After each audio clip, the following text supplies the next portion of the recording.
Oi, gente. Oi, turma 301. Tudo bom com vocês? Meu terceirão. Aqui é a Rafaela, professora de Sociologia. E na aula de hoje nós vamos dar continuidade aos nossos estudos do capítulo 3, que, como vocês já sabem, tem como tema trabalho e sociedade. O conteúdo da aula de hoje vocês podem encontrar nas páginas 10 e 11 da apostila de vocês. Tá bom, galera? Como vocês já sabem, né, nesse capítulo nós estamos conversando sobre trabalho, sociedade, né? O tema do capítulo, deixa eu diminuir aqui, e nós já caminhamos bastante, né, ao longo dos nossos estudos. Nós refletimos, né, sobre o trabalho nas diferentes sociedades, a concepção do que é trabalho muda muito de uma sociedade para outra, e entendemos, né, principalmente a definição do que é trabalho. A gente entender, definir o que é trabalho é fundamental para a gente poder guiar as nossas reflexões, né, durante esse capítulo. Nós também vimos o trabalho e a modernização do mundo, conforme a nossa sociedade ela foi evoluindo, foi se modernizando, o trabalho também foi evoluindo e se modernizando junto com a sociedade, né?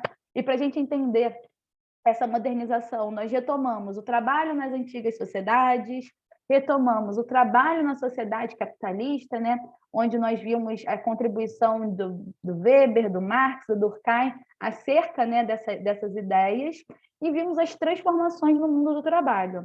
Na aula de hoje, nós vamos nos dedicar a entender, né, o trabalho no Brasil, aqui no nosso país. E, para isso, nós vamos continuar nesse ritmo da nossa última aula. Nós vamos retomar o histórico, né, do trabalho e entender a evolução, entender a modernização que foi ocorrendo no trabalho aqui no Brasil. De cara, vocês já devem ter percebido aí, né? Temos uma imagem para ilustrar nosso slide de um período, né, antigo que remete ao Brasil colonial, porque exatamente vai ser esse o nosso ponto de partida. A gente vai começar a analisar a ideia de trabalho introduzida no Brasil em função desse envolvimento do nosso país na trama internacional.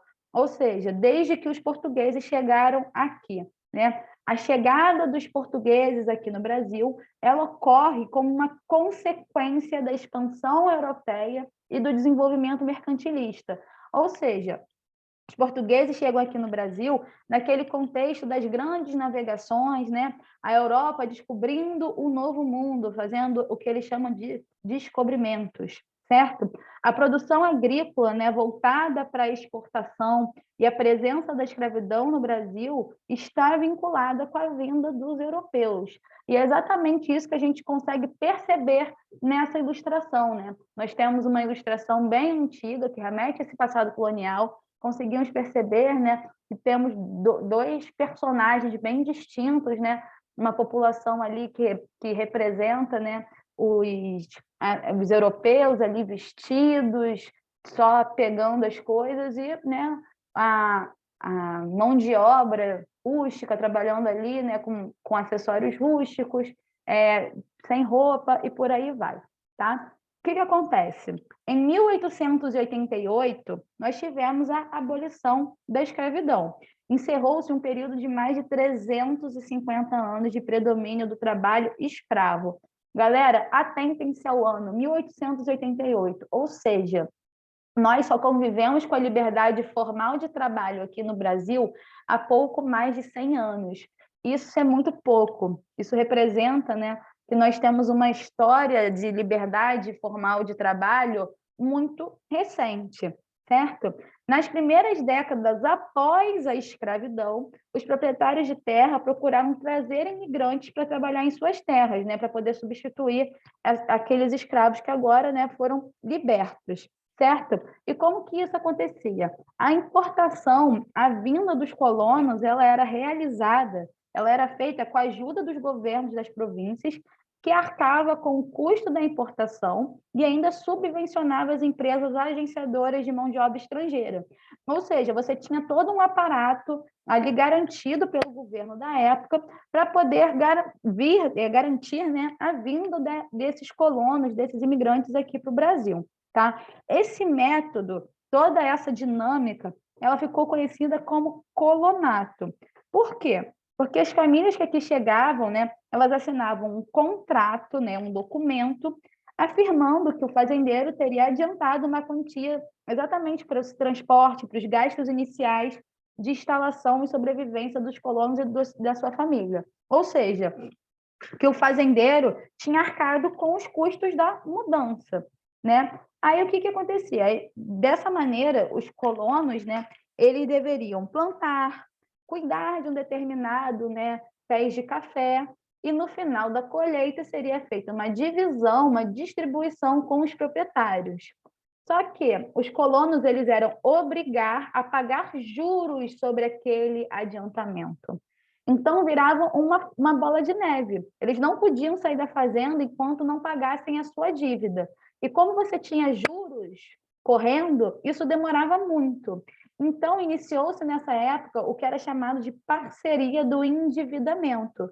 Por quê? Porque o colono não conseguia pagar o que devia ao fazendeiro e essa dívida ela virava, além de vitalícia, ela passava de pai para filho, né? Garantia que aquela pessoa, né, que esses imigrantes, que esses colonos, não conseguissem sair, né, procurar melhores condições de vida fora da fazenda.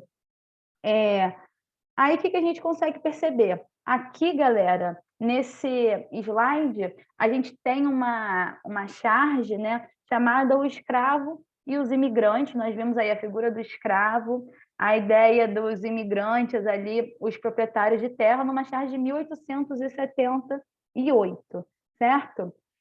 A partir do século XX, os trabalhadores urbanos eles passaram a reivindicar melhores condições de trabalho, né? Como, por exemplo, a diminuição da carga horária semanal, como, por exemplo, melhorias salariais, né? Ganhar mais, ganhar melhor, e a legalização do trabalho de mulheres e crianças. Por quê? Porque elas já estavam trabalhando, né? Elas eram empregadas em grande número, só que elas eram ainda mais exploradas do que os homens.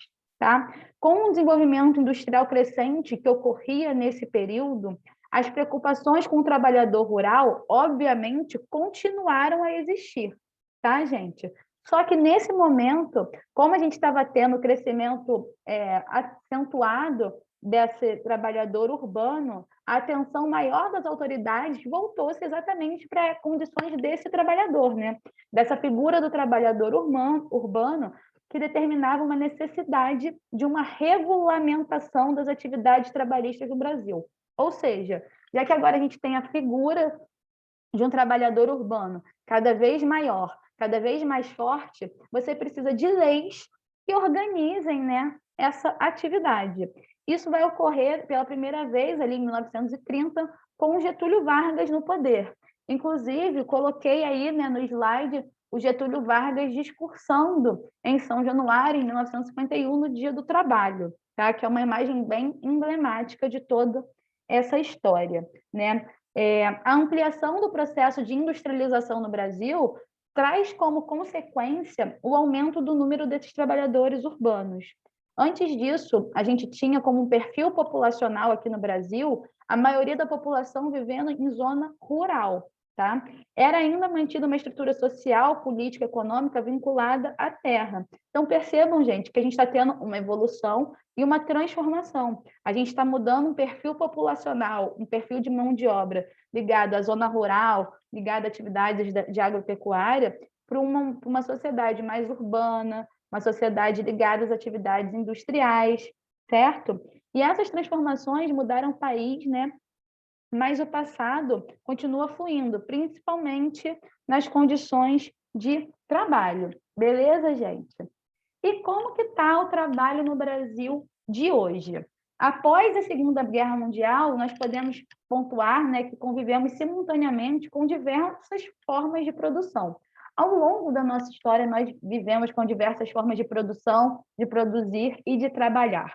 Nós podemos pontuar, né, trabalhadores tradicionais, trabalhadores indígenas, que, por exemplo, tiram seu sustento da mata. Temos trabalhadores da agropecuária, né, aqueles que trabalham no campo, que utilizam a terra, né, para exercer suas atividades. Nós temos trabalhadores empregados em indústrias de transformação ou de produção de bens, sejam em grandes empresas nacionais, sejam em empresas internacionais ou empresas de menor porte. Nós temos trabalhadores nos setores de serviço e de comércio, né, no nosso setor terciário, que concentra a maior parte da nossa mão de obra. Temos trabalhos administrativos, né, em empresas tanto públicas quanto privadas. Temos crianças que trabalham em muitas dessas atividades descritas, infelizmente. Temos ainda também trabalhadores submetidos à escravidão por dívida, tá? E é importante a gente destacar que em 2005 a maior parte da população brasileira vivia em zona urbana, ou seja, nós completamos, né, essa mudança do perfil populacional. Agora a gente tem um perfil completamente diferente daquela população rural que nós tínhamos anos atrás, certo? A gente percebe que o processo de urbanização vai criando, né, vai mudando a cara do Brasil, né? É ponto que hoje nem a agropecuária, nem a indústria são os setores que mais empregam a mão de obra.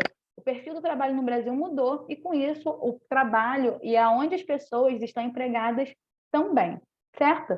Mas falar em trabalho, infelizmente, também implica em falar em desemprego, tá? O desemprego continua sendo um dos grandes problemas do Brasil, tá? E dos demais países. Não é uma exclusividade do Brasil ter problemas relacionados ao desemprego. Como a gente viu ao longo da aula, né, o perfil da população mudou e as oportunidades também foram mudando, né? Por exemplo, a modernização da agricultura gerou uma mecanização, certo? Substituição da mão de obra humana, né, pelas máquinas, e gera o quê? Uma expulsão das pessoas do campo. E essas pessoas vão em direção às cidades.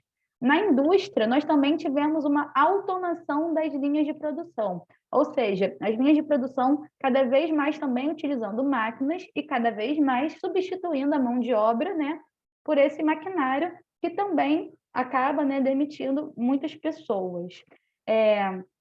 Alguns acham que para resolver o problema do desemprego é preciso mais desenvolvimento econômico, outros consideram problemas da sociedade capitalista.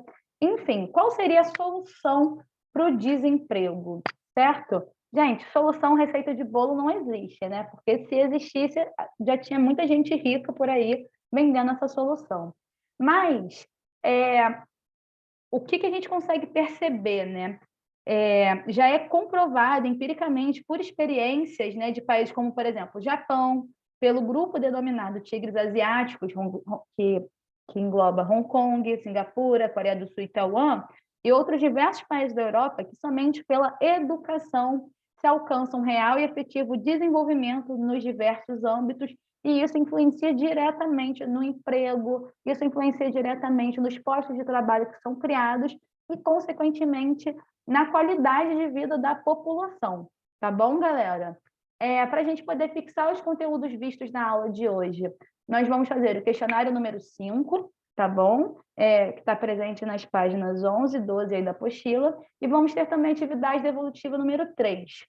Vocês devem responder como a pandemia afetou o emprego no Brasil, tá? Essa resposta, né, essa atividade deve ter no mínimo 20 linhas, então caprichem, tá bom? Deixa eu abrir aqui. A gente fica por aqui. Um beijo, se cuidem e até a próxima. Tchau, tchau.